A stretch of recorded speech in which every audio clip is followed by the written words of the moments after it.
Our headlines today.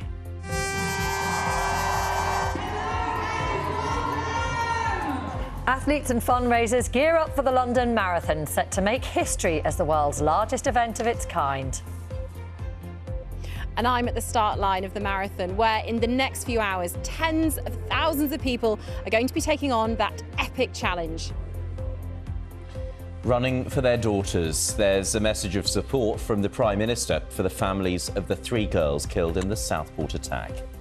This is an incredible way to honour the memory of your precious daughters. And the entire nation is in awe of your courage and your resilience. A man has been arrested and counter-terrorism police are investigating as 2 women are seriously injured in an attack involving a crossbow and a firearm in Leeds. Rifugio dei peccatori. Prayers continue in Rome after Pope Francis is laid to rest. 11 people are dead after a car was driven into a crowd of people in Canada. The attack took place at a street festival in Vancouver. The country's Prime Minister says he's heartbroken. Last night, families lost a sister, a brother, a mother, a father, a son, or a daughter. Those families are living every family's nightmare. Well, it comes as Canadians prepare to go to the polls tomorrow to elect a new government. Also on the programme, a world record number of runners take part in this year's London Marathon. More than 57,000 hit the streets. Counter-terrorism police in Leeds investigate a crossbow attack in which 2 women have been seriously injured. A man has been arrested.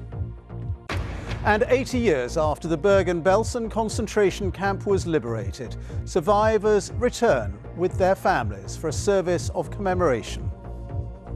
Take a look at today's paper, starting with the Observer. In fact, almost all the front pages this morning had the same photograph.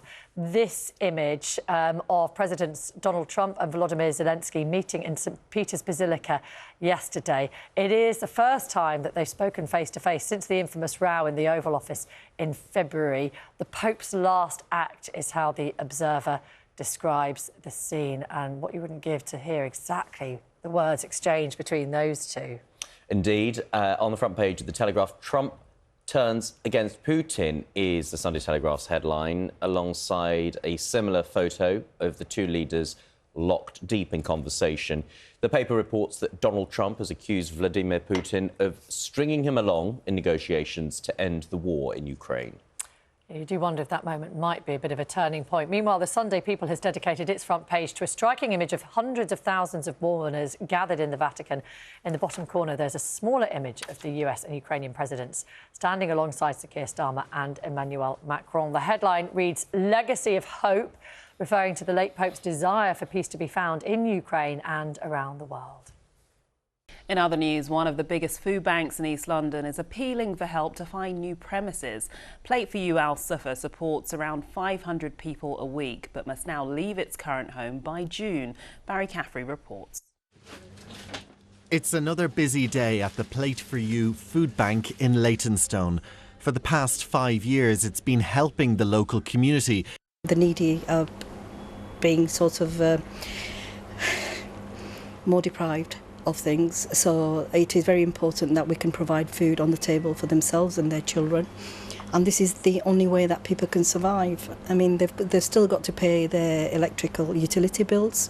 I don't use even supermarkets anymore because it's just too expensive. My main supply is the this food bank. I'm a full-time carer to my husband. I'm disabled myself, and it's a great way to add on to the food that I get from the supermarket because everything's so expensive now. The food bank is open on Mondays, Wednesdays and Sundays and sees around 500 people come through its doors every week. But now it needs a new home, having been served an eviction notice from the owners of the building.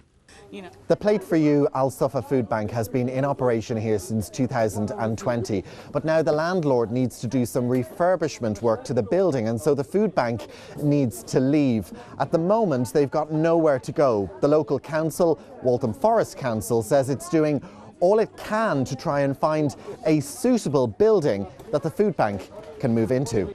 Barry Caffrey, BBC London. Rail lines in parts of London and the home counties are being painted to prevent overheating during warm weather.